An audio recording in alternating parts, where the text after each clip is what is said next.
Hey, it's Christopher, aka the Bronze Age Nerd, and welcome to another episode of Bronze Buys. This is the show where I go over all my purchases for comic books for the last week, except for the live show I did the other day, but you can go check that out, and show off all the stuff I got, talk a little bit about the comics, and let you guys follow along. And as always, I love to hear about what you guys picked up in the comments down below. So I got 2 shipments this week, one from Economics and Comics, which we'll do last, and the other order is from Comics Elite. Now, this is my last FOC order that I had done with Comics Elite.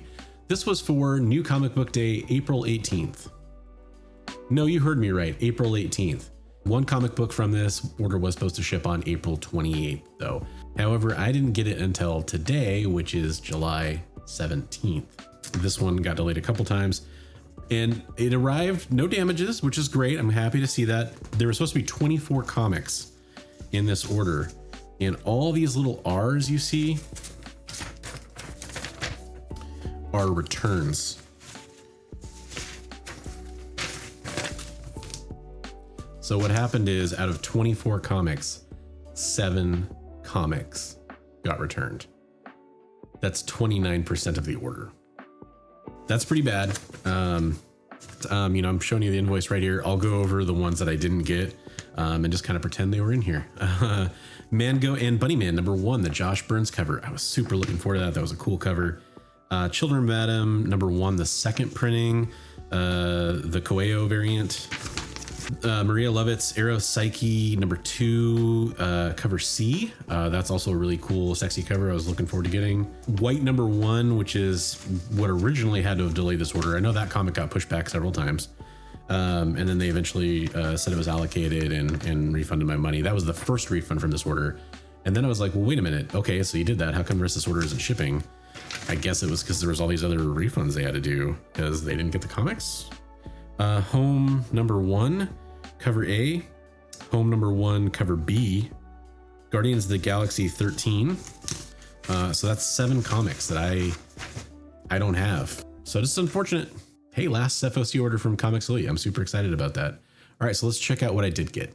This is Batman the Detective #1. I think this is a really cool cover. I was very excited to get this one finally. The BRZRKR #2 Grandpa Foil variant. Challenge of the Super Sons #1. Children of the Atom #2. And I finally get that missing chapter from the King in Black storyline with this Fantastic Four issue. I thought there were some amazing covers for this comic. This is The Girl Who Electrified Tesla #1. And the Virgin FOC for The Girl Who Electrified Tesla #1. Jenny Zero #1. The Bermejo Joker 2 cover. Jules Verne's Lighthouse #1. Carmen #2. Phantom on the Scan #1. I think that mostly wraps up the cool indie #1s that I'm looking forward to finally reading. This is Proctor Valley Road #2, another story I'm looking forward to continuing.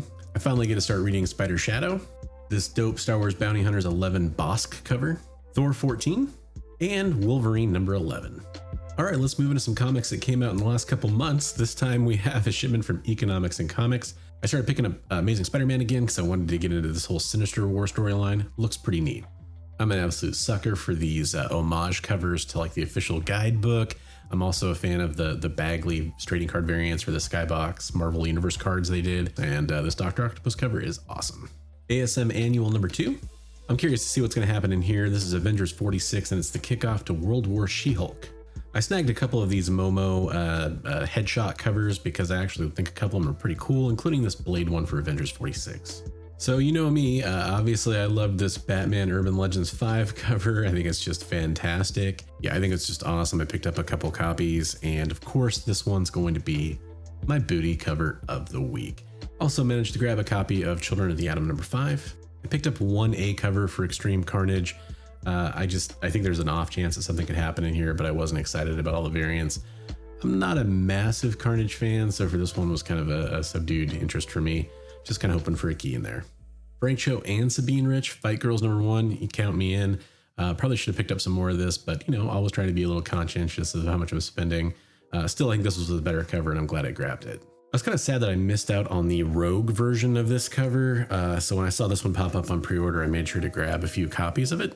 But this Hellions 13 kind of every look at Psylocke has ever had cover, I think it's just a neat concept for these covers, and I'm a sucker for X-Men variants, so here we go.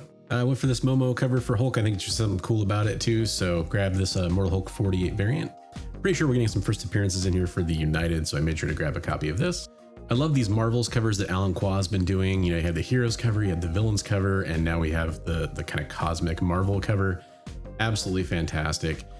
Just the covers with tons of characters are usually pretty cool, and he did a really great job here. And this was a set, so I also got the Virgin cover as well.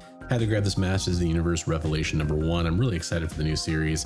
This is kind of the prelude leading up to it, so I'm just really excited to check this one out and see what's going on. I'm definitely not sleeping on Nice House on the Lake. I picked up a few copies of issue #2, including 3 copies of the A cover and 1 copy of this awesome B cover. If a new indie looks even slightly interesting, I usually pick it up, so I grabbed this Ordinary Gods #1. I grabbed this dope cover for Skybound X #1. And I actually snagged one of the 10 copies of this because it's a cover appearance, and Clementine is a very popular character from The Walking Dead. If anything ever comes of this whole Skybound X project, or any kind of Walking Dead movie ever gets announced, this is her first appearance and her first cover in a ratio variant. So absolutely had to grab this one, and it makes it my bronze buy of the week.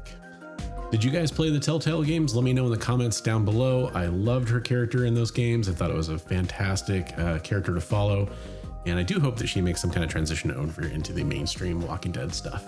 I'm kind of just on most of these War of the Bounty Hunters just in case something pops up, so I grabbed this Bounty Hunters 14. Of course, I'm an X-Men guy, so for this relaunch, I had to get some X-Men comics and absolutely had to grab this variant. And if you know me, you know that this is my cover of the week. Had to grab a few copies of this one as well. And even though it's not a very exciting cover, you never know with X-Men, something might have happened in this book. I haven't read it yet. I did grab a 10 copy variant for this one as well. Okay, thanks for watching, everybody. I really appreciate you checking out the bronze buys for this week, and I hope I catch you in the next one. I want to remind you, as always, hey, hey, hey, hey. Read comics every day.